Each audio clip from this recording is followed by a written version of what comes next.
Hello everyone, and welcome. This is Steve Suffoletto. I'm an adjunct professor at Erie Community College, just south of Buffalo, New York. Today's presentation is titled Rods and Cones. The purpose is to discuss the rods and the cones, which are photoreceptors inside the eye, discuss how the eye's iris and pupil acts like the camera lens aperture, and discuss the relationship between light intensity and perceived brightness. So let's make a basic comparison between a camera and an eye. There are some similarities, but there's a lot of differences also. Things that we could investigate are how we focus, the exposure, and light detection. Other characteristics could be things like the angle of view, the resolution, which is detail or acuity, and certainly sensitivity and dynamic range. So for focus, the eye and the camera are very similar. We have a lens, and lenses have focal lengths. The lens in a camera is always a fixed shape, but the distance to the focal point changes. In the eye, the focal point distance is always the same, but the shape of the lens changes to change the focus. For exposure, the camera and the eye are very similar. In a camera, we have an f-stop, or an f number, and a shutter speed, the combination of those two things. In the eye, we have the iris, which is the colored portion, and then we have the pupil, which is the black hole.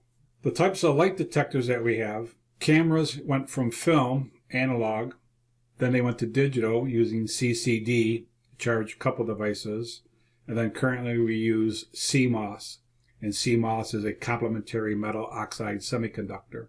I can recall the old days where the photo sensors or photo detectors in scanners, rotary drum scanners, were PMTs, photomultiplier tubes.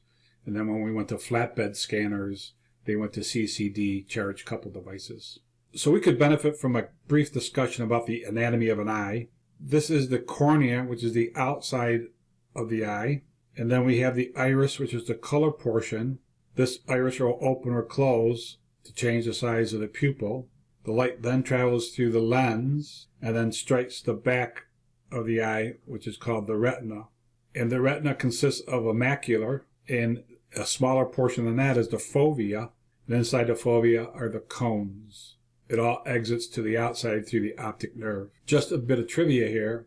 Iris color, about 75% of the people have a brown colored iris, 10% are blue, 5% are hazel, and about 2% are green. So when the iris changes its size, its physical size of the pupil, it's done very quickly. So here's a comparison table of photoreceptors.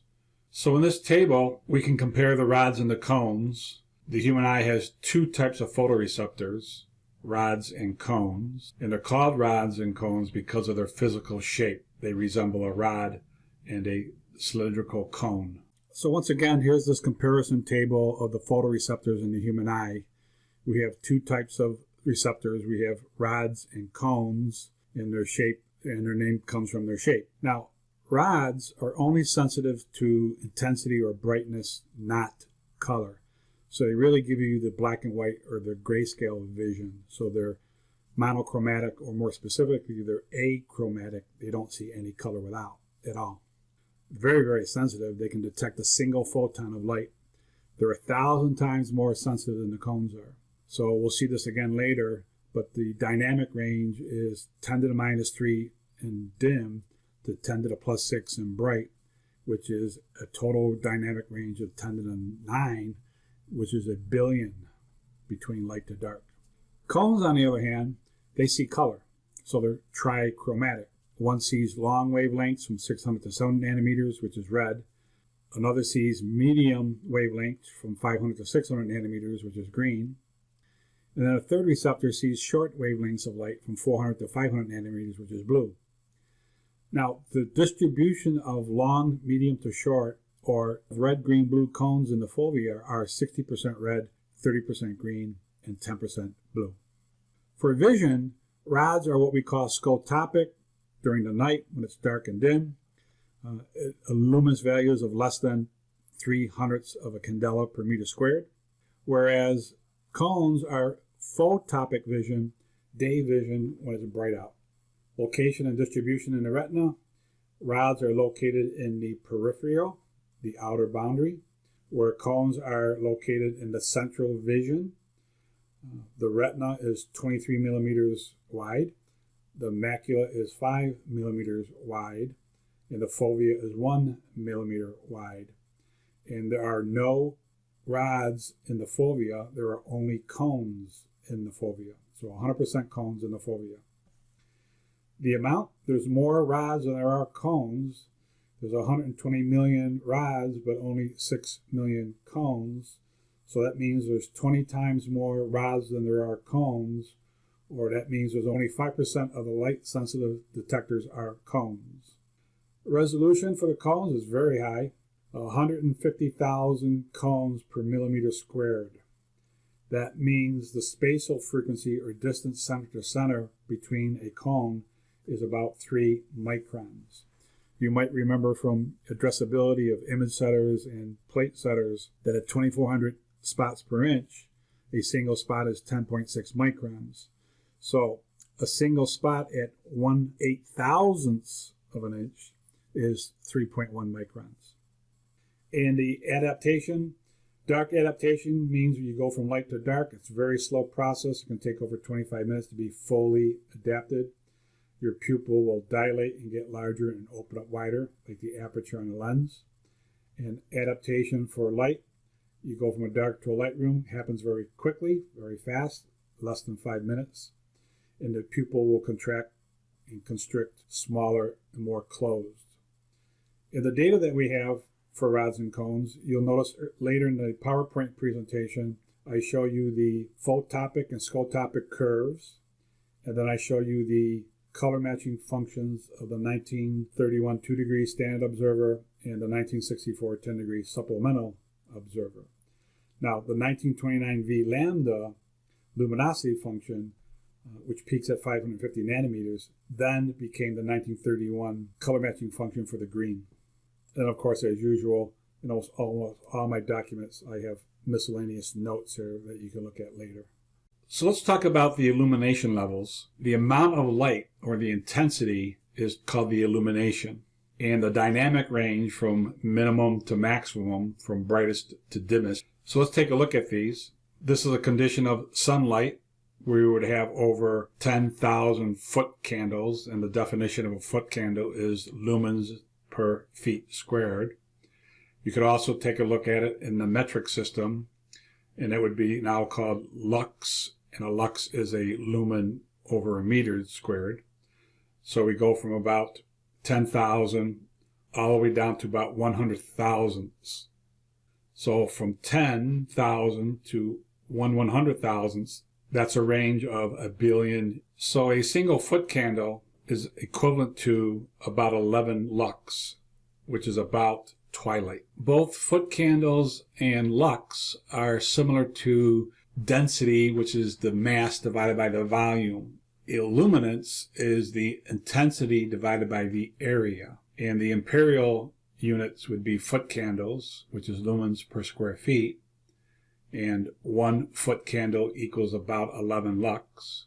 And if we substitute meters instead of feet, it now becomes the metric SI unit, and that would be lux, and a lux is lumens divided by a meter squared. So 1 lux is equivalent to 0.0929 foot candles. So lumens is the amount of light emitted. And of course, 1 lux is 1 candle burning 1 meter away, illuminating 1 square foot of surface. So if you think about an old-fashioned 60-watt incandescent light bulb, that emits about 800 lux. And to give you a reference about the density range, or the dynamic range, a black and white photographic print from Dmax to Dmin, Dmin is about 0.1, base plus fog, and Dmax is about 2.2. So 2.2 minus 0.1 would be 2.1. That's equivalent to about 7 stops of a dynamic range. The contrast ratio would be about 128 to 1, because those 7 stops is 2 raised to the 7th power. or exponent. So let's discuss in more detail the aperture or the f-stop, whether it be the camera lens or the iris pupil of the human eye. So the area of a circle is pi times radius squared, and the circumference of a circle is pi times 2r, or pi times d for diameter. Area can be calculated by taking the circumference, squaring it, and dividing it by 4 pi. And the circumference can be calculated by taking the square root of 4 times pi times the area. So a typical aperture f series, every time you increase or decrease by one f number, you're either halving or doubling the amount of exposure. So the square root of 2 is 1.41, so that's your exposure factor. Now if you take the inverse of that, 1 divided by the square root of 2, you get an exposure factor of 0.707. So the typical aperture series goes 1 to 2.4 to 2 to 2.8 to 4 to 5.6 to 8, 11, 16, 22. And you can see that this relationship is opposite. It's inverse. The smaller the number, the larger the opening, and the larger the number, the smaller the opening. Now the technical definition for f-stop is the focal length divided by the aperture diameter. And the number of leaves or blades you might have in your aperture will depend on the quality and the cost of that lens. It can go from 5 to 7 to 9 leaves. Just so we're clear about the definition of the area of a circle, area is pi times the radius squared. So here we have 3 circles, and it may not be apparent about their area until we put them all to the same reference corner. So from the center point here to this inner circle, if I double that radius to the outer circle, you're not doubling the area, you're quadrupling the area. So you can see that the diameter here is 1/4 of this diameter here. So this is 4 times more area than this is. Now if we look at the photoreceptor distribution and density, we see something kind of interesting here. So this is the angular separation, and this is the receptor density in thousands per square millimeter. At the very center of our site, there's a high concentration of cones, and as you go out to the peripheral, you have less and less cones. So you have this spike shape at the very center of our vision, and that's for the cones. And then as you go outward, you get more and more rods, but then they start to fall off and tail off to the sides. And this area right here is your blind spot where the fiber optic nerves exit the back of the eye. So a photoreceptor is sensitive to detecting light. In human vision, that's a nerve cell. So biology and anatomy is involved here. There's 3 areas of vision, their location that is. You have the focus, then you have the central vision, and then you have peripheral vision. So over space or over distance, what type of receptors do we have, and how many receptors do we have?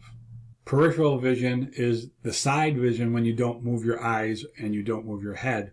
You hear people talking about seeing out of the corner of their eyes, or you hear people talking about tunnel vision with blinders. So once again, the blind spot is where that bundle of optic nerves exits out the back of the retina. Getting back to the lens, a lens has a field of view or angle of view. If this is the camera or the eye, then this would be 200 millimeter telephoto lens, 12-degree angle of view. This would be a 50 millimeter normal or standard lens, about 46-degree angle of view. This would be a wide angle lens, about 24 millimeters, 84 degrees angle of view. And then if you had a fisheye lens at 16 millimeter focal length, it would have an angle of view of about 180 degrees, which is your peripheral. So when we talk about the standard observer, the 2-degree and 10-degree, that's the angle of view right here. What's interesting about peripheral vision is that as you go from the center you can recognize text, because to recognize text and read text and type, you have to have a high density, a high resolution of cones to do that. So that happens within 5 to 10 degrees. And then to recognize shape, that happens between 5 degrees and 30 degrees. To recognize colored objects, that happens between 30 and 60 degrees. And then to recognize motion, that happens between 90 degrees. And because you have 2 eyes, that's about 180 degrees. So if we had to classify camera lenses, we would probably say that a fisheye lens is around 10 millimeters, a wide angle lens is about 25 millimeters, a normal standard lens is around 60 millimeters, and a telephoto lens would probably be anything over 100 millimeters. And again, there's 3 types of visions. There's focus vision, central vision, and peripheral vision. This slide here shows a graph of our response of the rods and cones to brightness. So the green curve shifted to the right is the 1924 photopic vision, and photopic vision means it's daylight. The black dotted dashed line shifted towards the left, towards the blue, is the 1951 scotopic vision, and scotopic vision is vision that we use at night, during the night. Vision occurs when the lighting gets below 0.01 candelas per meter squared, and scotopic vision is peaked at about 507 nanometers. Mesopic vision is vision that's between scotopic and photopic, so that would be somewhere between 0.01 and 3 candela per meter squared. And photopic vision would be daylight vision, where we have greater than 3 candela per meter squared, which is equivalent to about 30 lux or 3 foot candles. And photopic vision peaks at about 550 nanometers. Now, while most photography has gone digital, we used to use analog or film-based photography for a long time. So in the graphic arts, we had basically 3 types of film spectral sensitivities. So this table here compares the 3 different types of film spectral color sensitivities. If we had a film that was only sensitive to one primary, monochromatic, that was called silver halide, it saw or could detect blue light, but it could not see green or red light, and green and red light is yellow light. So this type of film was used for contacting positives from negatives or making duplicate, and that film came out in around 1839. If the film was sensitive to 2 primaries, that would be called orthochromatic. It saw the blue and the green, which is cyan, and by the way, we would use a cyan repo pen that would drop out, it would not hold. Orthofilm could not see red light, so it was colorblind to red light, so that was a good safe light color. So in the dark room, we would use red safe lights for orthofilm. And we used orthofilm for shooting line negatives and black and white halftone negatives. This film came out around 1873. And then if your film has sensitivity to all 3 primaries, we would call that trichromatic film, which is now called pan film. It saw the blue, the green, and the red.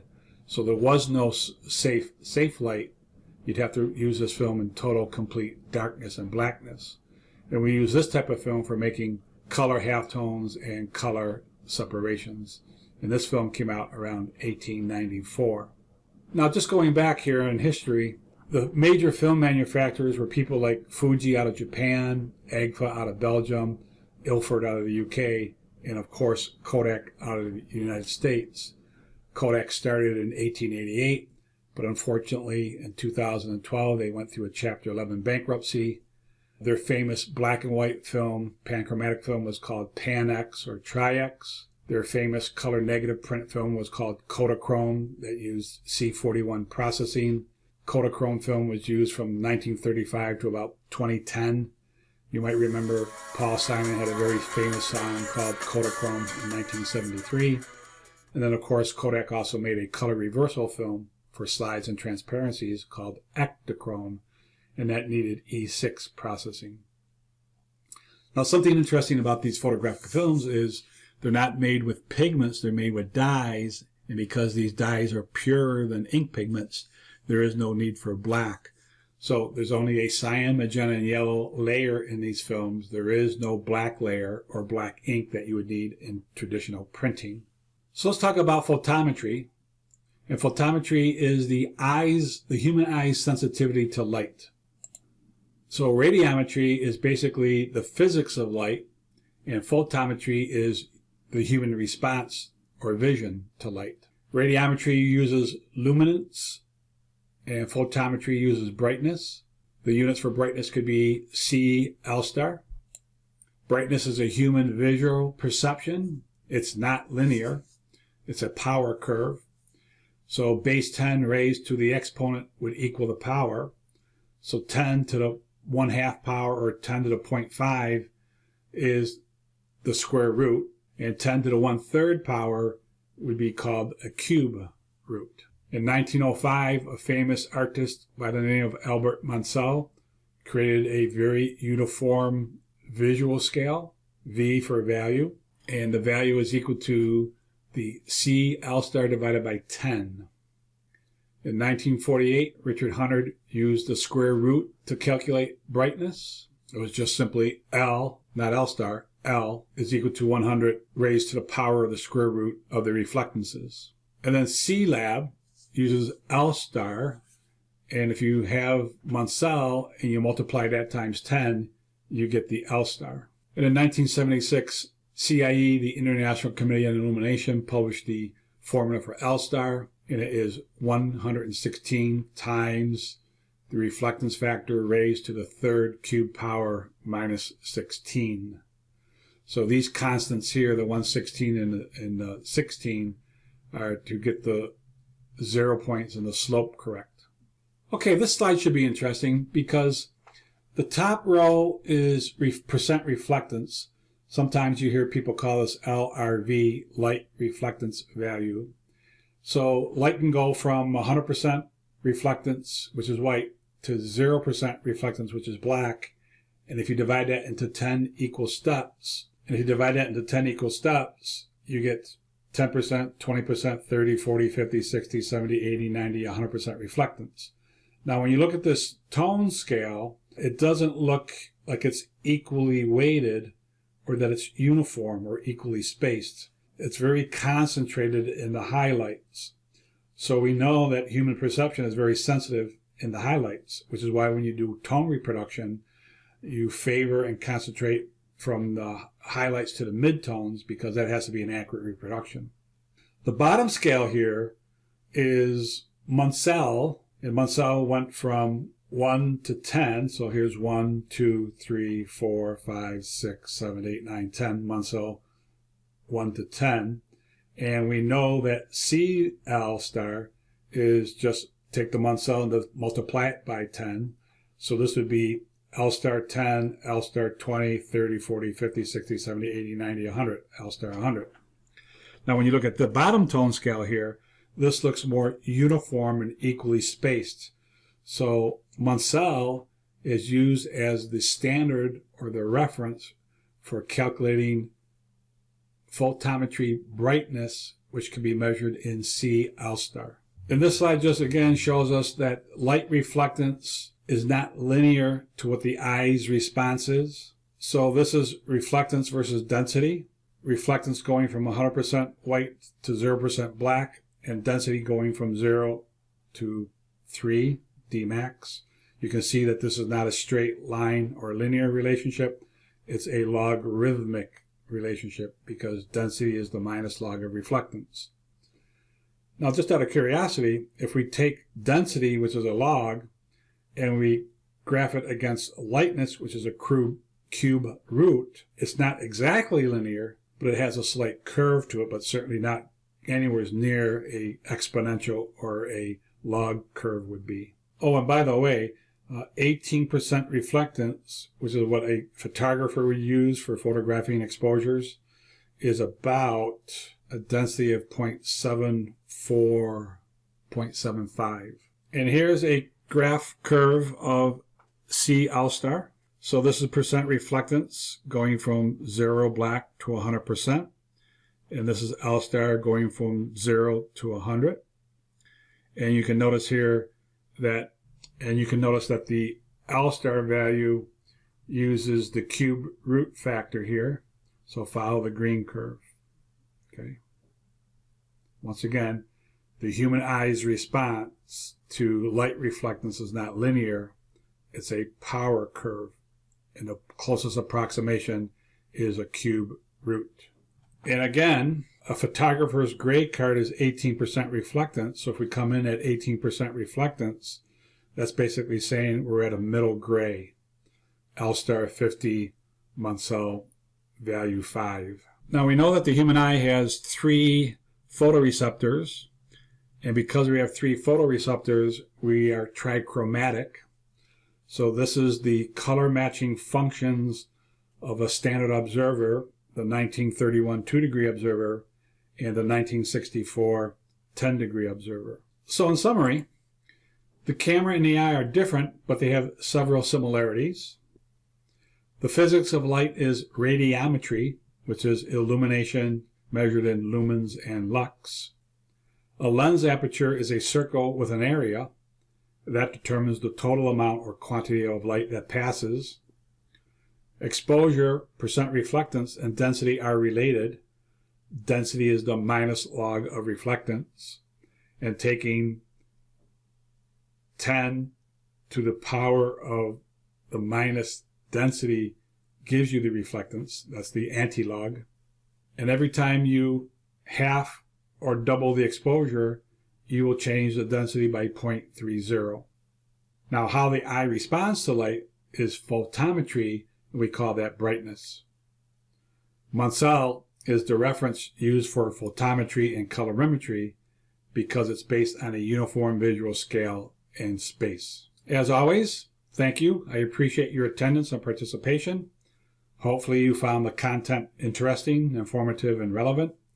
And please provide feedback for continuous improvement by making a suggestion or asking questions. Until we meet again, goodbye.